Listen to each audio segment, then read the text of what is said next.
Assalamualaikum warahmatullahi wabarakatuh. Allahu akbar, Allahu akbar, Allahu akbar, Allahu akbar, Allahu akbar, Allahu akbar, Allahu akbar, Allahu akbar, Allahu akbar, Allahu akbar kabira walhamdulillahi katsira wa subhanallahi bukratan wa asila. La ilaha illallah wallahu akbar, Allahu akbar walillahil hamd. Alhamdulillahilladzi ja'alal a'yamal a'yadi diyafatan li ibadihis sholihin. Asyhadu an la ilaha illallah wahdahu la syarikalah wa asyhadu anna Muhammadan abduhu wa rasul. Allahumma salli wa sallim ala sayyidina Muhammadin wa ala alihi wa sahbihi wa man tabi'ahum ila yaumiddin. Amma ba'du, fa ya ibadallah, usikum wa nafsi bittaqwallah, faqad fazal muttaqun, wattaqullaha haqqa tuqati wa la tamutunna illa wa antum muslimun. Faqad qala Allah ta'ala fi kitabil karim, a'udzu billahi minasy syaithanir rajim, bismillahirrahmanirrahim. Qad aflaha man tazakka wa zakara asma rabbih fa shalla. Shadaqallahul azim. Allahu akbar, Allahu akbar, Allahu akbar walillahil hamd. Ma'asyiral muslimin wal muslimat, salat Idul Adha rahimakumullah. Alhamdulillah, segala puji dan syukur kita panjatkan kehadirat Allah Subhanahu wa taala karena atas rahmat dan karunia-Nya kita di pagi yang indah ini bisa berkumpul bersama menikmati hangatnya sinar mentari dan segarnya udara di pagi hari, sambil mengumandangkan takbir, tahmid dan tahlil sebagai ekspresi mengagungkan ilahi Rabbi dan melaksanakan sholat sunnah 2 rakaat Idul Adha sebagai upaya pendekatan diri kepada Allah yang Maha Kuasa yang telah melimpahkan nikmat dan karunia-Nya kepada kita semua. Kita bertakbir, bertahmid dan bertahlil, tanda bersyukur kepada Allah Subhanahu wa taala karena telah dipanjangkan usia kita, dianugerahi hidup sehat sehingga bisa mengalami kembali Idul Adha tahun ini.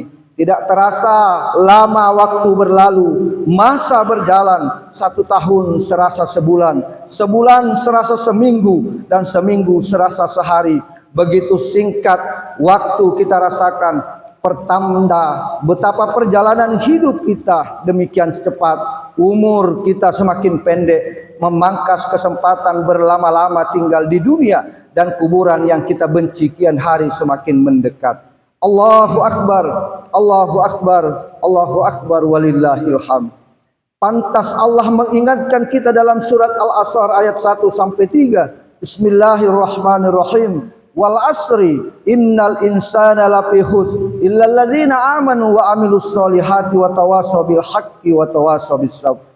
Demi masa sesungguhnya manusia ada dalam kerugian kecuali orang-orang yang beriman, yang beramal soleh, dan orang-orang yang saling bernasihat dalam kebenaran dan kesabaran.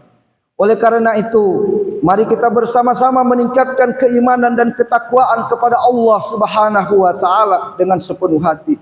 Kita niatkan di dalam hati bahwa ibadah di pagi hari ini merupakan langkah awal kita memulai perjalanan hidup yang penuh ketaatan dan ketabahan sebagaimana ketaatan para nabi dan solihin.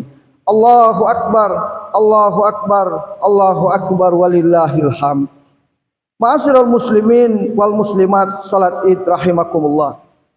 Pada hari ini saudara-saudara kita yang sedang melaksanakan ibadah haji di kota Mekah sedang menunaikan haji yang utama, yaitu ukuf di padang Arafah. Mereka semua memakai pakaian serba putih tidak berjahit yang disebut pakaian ihram, melambangkan persamaan akidah dan pandangan hidup, mempunyai tatanan nilai, yaitu nilai persamaan dalam segala segi kehidupan. Tidak dapat dibedakan antara mereka, semuanya merasa sederajat, sama-sama mendekatkan diri kepada Allah yang Maha Kuasa, sambil sama-sama mengucapkan kalimat talbiyah, labbaik Allahumma labbaik, labbaik la syarika lak labbaik, innal hamda wan ni'mata laka wal mulk la syarika lak. Artinya, aku datang memenuhi panggilanmu ya Allah, Aku datang memenuhi panggilanmu. Aku datang memenuhi panggilanmu. Tidak ada sekutu bagimu. Aku datang memenuhi panggilanmu. Sesungguhnya segala puji nikmat yang dan segenap kekuasaan adalah milikmu. Tidak ada sekutu bagimu. Allahu Akbar, Allahu Akbar, Allahu Akbar walillahil hamd. Hadirin jamaah Idul Adha yang dimuliakan Allah. Salah satu peristiwa yang sangat bersejarah dalam memperingati hari raya Idul Adha ini adalah ketika Allah Subhanahu wa taala memerintahkan Nabi Ibrahim alaihissalam untuk menyembelih putra kesayangannya yaitu Nabi Ismail alaihissalam. Sejarahnya adalah bermula dari ujian paling berat yang menimpa Nabiullah Ibrahim alaihissalam disebabkan kesabaran dan ketabahan Ibrahim dalam menghadapi berbagai ujian dan cobaan. Allah memberinya sebuah anugerah, sebuah kehormatan, sebuah titel yaitu Khalilullah, kekasih Allah. Setelah titel Al-Khalil disandangnya, malaikat bertanya kepada Allah Subhanahu wa taala, "Ya Tuhanku, mengapa engkau menjadikan Ibrahim sebagai kekasihmu padahal ia disibukkan oleh urusan kekayaan dan keluarganya?" Kemudian Allah menjawab, "Jangan menilai hambaku Ibrahim ini dengan ukuran lahiriahnya. Tengoklah isi hatinya dan amal baktinya." Kemudian Allah Subhanahu wa taala mengizinkan para malaikat menguji keimanan serta ketakwaan Nabi Ibrahim alaihissalam. Ternyata kekayaan dan keluarganya dan tidak membuatnya lalai dalam taatnya kepada Allah Subhanahu wa taala. Dalam kitab Misyakutul Anwar disebutkan bahwa konon Nabi Ibrahim memiliki kekayaan 1000 ekor domba, 300 lembu dan 100 ekor unta. Riwayat lain mengatakan kekayaan Nabi Ibrahim mencapai 12.000 ekor ternak. Suatu jumlah yang menurut orang di zamannya adalah tergolong milioner. Ketika pada suatu hari Ibrahim ditanya oleh seseorang, "Milik siapa ternak ini ya Ibrahim?" Maka dijawabnya, "Kepunyaan Allah, tapi kini masih milikku. Sewaktu-waktu bila Allah menghendaki, aku serahkan semuanya. Jangankan cuma ternak, bila Allah meminta anak kesayanganku Ismail, niscaya aku serahkan juga kepada Allah Subhanahu wa taala." Ibnu Katsir dalam tafsir Al-Quranul Azim mengemukakan bahwa pernyataan Nabi Ibrahim itulah yang kemudian dijadikan bahan ujian dan cobaan, yaitu Allah menguji iman dan takwa Nabi Ibrahim melalui mimpinya yang hak agar ia mengorbankan putranya yang dikala itu masih berusia kurang lebih 7 tahun. Anak yang elok rupawan, sehat dan cekatan ini supaya dikorbankan dan disembelih dengan menggunakan tangannya sendiri. Sungguh sangat mengerikan. Peristiwa ini dinyatakan di dalam Al-Quran surat As-Saffat ayat 102 yang berbunyi, "Qala ya bunayya inni ara fil manam anni asbahuka fansur maza tara." Qala ya abati fa'al ma tu'maru satajaduni insyaallahu minas sabirin. Kata Ibrahim kepada anaknya, "Wahai anakku, sesungguhnya aku melihat dalam mimpi bahwa aku menyembelihmu, maka pikirkanlah apa pendapatmu." Ismail menjawab, "Wahai ayahku, kerjakanlah apa yang diperintahkan kepadamu. Insyaallah engkau akan mendapatiku termasuk orang-orang yang sabar." Al-Quran surat As-Saffat ayat 102. Allahu Akbar, Allahu Akbar, Allahu Akbar walillahil hamd. Ma'asyiral muslimin sidaqin rahimakumullah. Ketika keduanya siap untuk melaksanakan perintah Allah Subhanahu wa taala, iblis datang menggoda sang ayah, sang ibu dan sang anak silih berganti. Akan tetapi Ibrahim alaihissalam, Siti Hajar dan Nabi Ismail tidak tergoyah oleh bujuk rayuan iblis yang menggoda agar membatalkan niatnya. Bahkan Siti Hajar pun mengatakan, "Jika memang benar ini perintah Allah, aku pun siap untuk disembelih sebagai gantinya Nabi Ismail." Mereka melempar iblis dengan batu, mengusirnya pergi, dan iblis pun lari tunggang langgang. Dan ini kemudian menjadi salah satu rangkaian ibadah haji, yakni melempar jumratul ula, usto dan akobah yang dilaksanakan di Mina. Hadirin jamaah Idul Adha yang dimuliakan Allah Subhanahu wa taala. Setelah sampai di suatu tempat, dalam keadaan tenang Ismail berkata kepada ayahnya, "Ayah, kuharap kaki dan tanganku diikat supaya aku tidak dapat bergerak leluasa." sehingga menyusahkan ayah. Hadapkan mukaku ke tanah supaya tidak melihatnya, sebab kalau ayah melihat nanti akan merasa kasihan. Lepaskan bajuku ayah, agar tidak terkena darah yang nantinya menimbulkan kenangan yang menyedihkan. Asalah tajam-tajam pisau ayah, agar penyembelihan berjalan singkat, sebab sakaratul maut sangat dahsyat sekali. Berikan bajuku kepada ibu untuk kenang-kenangan, serta sampaikan salamku kepadanya supaya dia tetap sabar. Saya dilindungi Allah Subhanahu wa taala.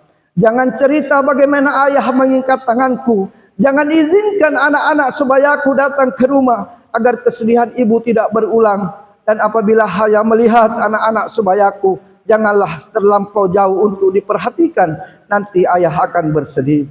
Nabi Ibrahim alaihissalam menjawab, baiklah anakku, Allah Subhanahu wa taala akan menolongmu. Setelah Ismail, putra tercinta, ditelentangkan di atas sebuah batu dan pisau pun diletakkan di atas lehernya. Ibrahim pun menyembelih dengan menekan pisau itu kuat-kuat, namun tidak mempan, bahkan tidak tergores sedikit pun leher Nabi Ismail. Pada saat itu Allah Subhanahu wa taala membuka dinding yang menghalangi pandangan malaikat di langit dan di bumi. Mereka tunduk dan sujud kepada Allah Subhanahu wa taala. Takjub menyaksikan keduanya. Lihatlah hambaku itu rela dan senang hati menyembelih anaknya sendiri dengan pisau karena semata-mata untuk memperoleh keridhoanku. Sementara Ismail pun berkata, ayah, bukalah ikatan kaki dan tanganku, agar Allah Subhanahu wa taala tidak melihatku dalam keadaan terpaksa, dan letakkanlah pisau itu di leherku supaya malaikat menyaksikan putra Khalilullah Ibrahim taat dan patuh kepada perintah Allah Subhanahu wa taala. Ibrahim mengabulkannya, lantas membuka ikatan dan menekan pisau itu ke lehernya sekuat-kuatnya, namun lehernya tidak apa-apa. Bahkan bila ditekan, pisau itu berbalik, yang tajam berada di bagian atas. Ibrahim mencoba memotongkan pisau itu ke sebuah batu. Ternyata batu yang keras itu terbelah. Kemudian Ibrahim bicara dengan pisau itu, hai pisau, mengapa engkau sanggup membelah batu ini, tapi tidak sanggup memotong leher Ismail? Kemudian dengan izin Allah Subhanahu wa taala, pisau itu menjawab, engkau katakan potonglah, tapi Allah mengatakan jangan.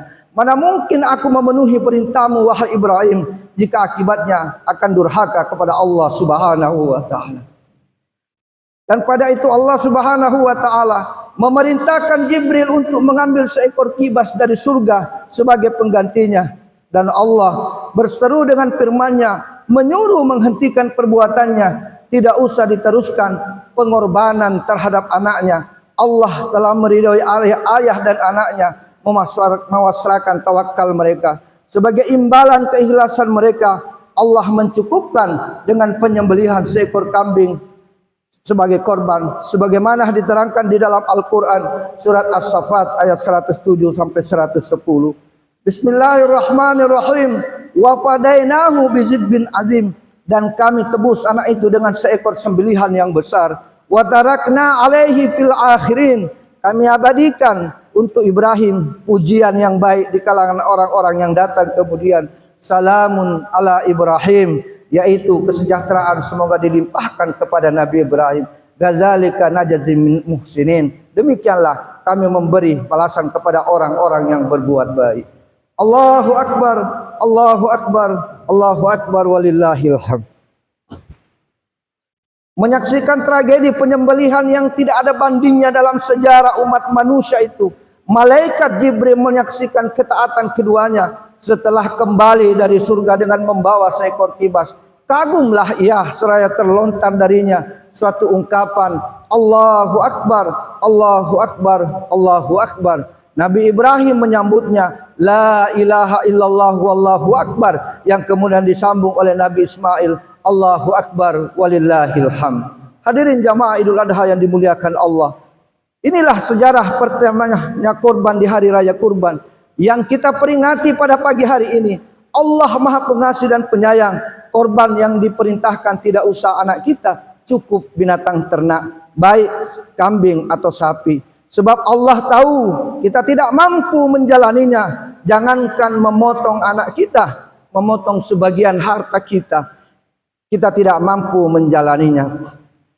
Memotong 2% harta kita untuk zakat, kita masih belum menunaikannya. Memotong sedikit waktu kita untuk sholat 5 waktu, kita masih keberatan.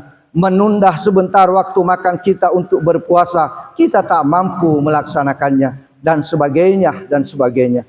Begitu banyak dosa dan pelanggaran yang kita kerjakan, yang membuat kita jauh dari rahmat Allah Subhanahu wa ta'ala. Ma'asyiral muslimin wal muslimat rahimakumullah.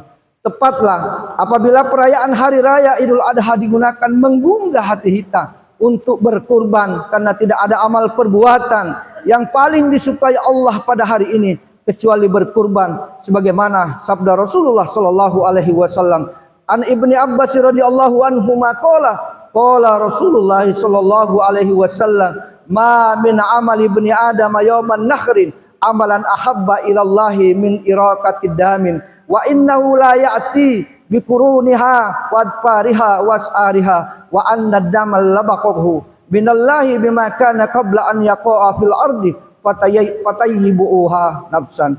Artinya, tiada amal anak Adam pada hari ini yang lebih disenangi oleh Allah Subhanahu wa taala melainkan mengalirkan darah menyembelih hewan kurban. Dan sesungguhnya ia akan datang kelak pada hari kiamat dengan membawa tanduknya, kukunya dan bulunya, dan sesungguhnya darah korban itu akan berada di sisi Allah sebelum jatuh ke bumi.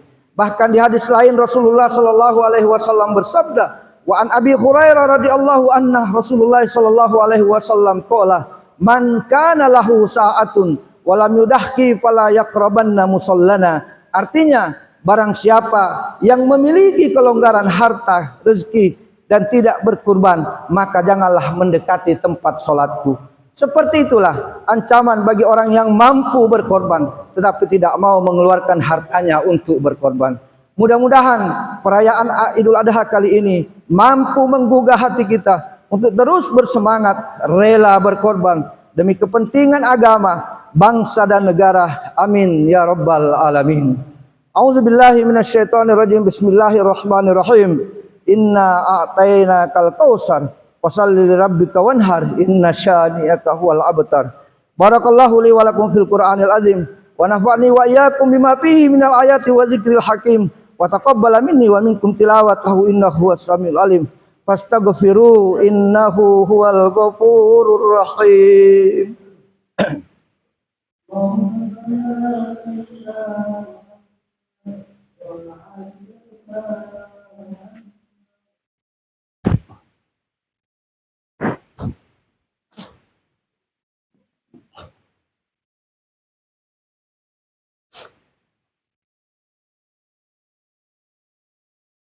Allahu akbar, Allahu akbar, Allahu akbar, Allahu akbar, Allahu akbar, Allahu akbar, Allahu akbar, Allahu akbar kabira walhamdulillahi katsira wa subhanallahi bukratan wa asila.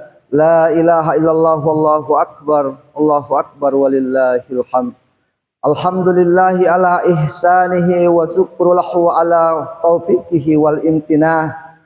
Wa asyhadu an la ilaha illallah wahdahu la syarikalah wa asyhadu anna sayyidina Muhammadan abduhu wa rasuluh da'i ila ridwanihi. Allahumma salli ala sayyidina Muhammadin wa ala alihi wa ashabihi wa sallim taslima katsira. Amma ba'du, fa ya ayuhan nas ittaqullaha fima amara wa taqu amma naha wa alamu anna Allahu amarakum bi amri bada'a fihi bi nafsi wa sanna bi malaikatihi bi qudsi. Wa qala ta'ala innallaha wa malaikatahu yusalluna 'alan nabi ya ayyuhalladzina amanu sallu 'alaihi wa sallimu taslima. Allahumma salli ala sayyidina Muhammadin sallallahu alaihi wasallam wa ala ali sayyidina Muhammad wa ala anbiya'ika wa rasulika wa malaikatihil muqarrabin. Ma'asyiral muslimin wal muslimat sidang Id rahimakumullah. Marilah kita sama-sama berdoa memohon kepada Allah Subhanahu wa taala dengan menengerahkan tangan kita memohon kepada Allah. Ya Allah, Maha Agung azmamu, wahai Zat yang Maha Adil dan Maha Luas kasih sayangnya, Maha tinggi kemuliaanmu ya Allah ya Tuhan kami. Zat yang senantiasa mencurahkan rahmat dan nikmat kepada para hambanya, Maha besar kekuasaanmu ya Allah. Ya Rahman, inilah kami para hamba-Mu. Kami datang bersimpu di hadapan kebesaran-Mu. Inilah kami makhluk-makhluk-Mu yang tak berdaya. Ini duduk di hadapan altar kemuliaan dan keagungan. Ya Rahim, inilah kami hamba-Mu yang tak pernah luput dari kesalahan dan dosa, sering lalai dan alpa, yang acap kali bertengkar untuk memperebutkan bangkai-bangkai dunia. Kini kami hadir menyerahkan segenap jiwa dan raga di hadapan pintu kekuasaan-Mu. Ya Rahman, inilah kami orang-orang fakir yang menundukkan kepala karena malu kepadamu. Kini kami menengadahkan tangan-tangan kami untuk memohon belas kasih-Mu. Ya Allah, Ya Rahman, Ya Rahim, kami yang berkumpul di tempat ini pada pagi ini, dan saudara-saudara kami yang saat ini sedang melaksanakan ibadah haji di tanah suci Mekah, jadikanlah mereka menjadi haji dan hajjah yang mabrur. Sehatkanlah dan panjangkanlah umurnya, dan dapat kembali lagi dengan selamat ke tanah air yang tercinta ini. Dan kepada kami, Ya Allah, dan saudara-saudara kami yang belum melaksanakan ibadah haji, kiranya dapat Kau panggil juga, Ya Allah, untuk melaksanakan ibadah haji tersebut. Ya Allah, Ya Tuhan kami, ampunilah dosa-dosa kami, dosa ibu bapa kami, baik yang masih hidup maupun yang telah meninggalkan kami. Kasihanilah mereka keduanya sebagaimana mereka mengasihi kami di waktu kecil. Ya Allah, Ya Tuhan kami, anugerahkanlah kepada kami istri-istri, suami-suami kami, dan keturunan kami sebagai penyenang hati kami. Jadikan kami iman bagi orang-orang yang bertakwa. Ya Allah, Ya Tuhan kami, jangan Engkau hukum kami jika kami lupa atau bersalah. Ya Allah, Ya Tuhan kami, jangan Engkau bebankan kepada kami beban yang berat sebagaimana Engkau bebankan kepada orang-orang sebelum kami. Ya Allah, Ya Tuhan kami, janganlah Engkau pikulkan kepada kami apa yang tidak sanggup kami memikulnya. Beri maaflah kami, ampunilah kami, dan rahmatilah kami. Engkau penolong kami, maka tolonglah kami terhadap orang-orang kafir. Ya Allah, Ya Tuhan kami, panjangkanlah usia kami, sehatkanlah jasmani dan rohani kami, sehingga kami dapat bertemu kembali bulan Zulhijjah-Mu yang akan datang. Jauhkan kami, Ya Allah, dari segala bencana dunia dan akhirat. Ampuni segala dosa kami, terimalah seluruh amal baik kami, dan masukkanlah kami kelak ke dalam surga-Mu. Amin ya rabbal alamin. Allahumma ighfir lil mu'minina wal mu'minat wal muslimina wal muslimat al ahya'i minhu wal amwat, innaka sami'un qaribun mujibud da'wat wa qadiyal hajat. Rabbana atina fid dunya hasanah wa fil akhirati hasanah wa qina adzabannar. Ibadallah, innallaha ya'muru bil 'adli wal ihsan wa ita'izil qurba wa yanha 'anil fahsya'i wal munkar wal bagyi ya'idukum la'allakum tadhakkarun. Waskurullaha alazim yashkurukum waskuruhu ala ni'amihi yazidkum wa la dzikrillahi akbar. Allahu ya'lamu ma tasnaun. Assalamualaikum warahmatullahi wabarakatuh.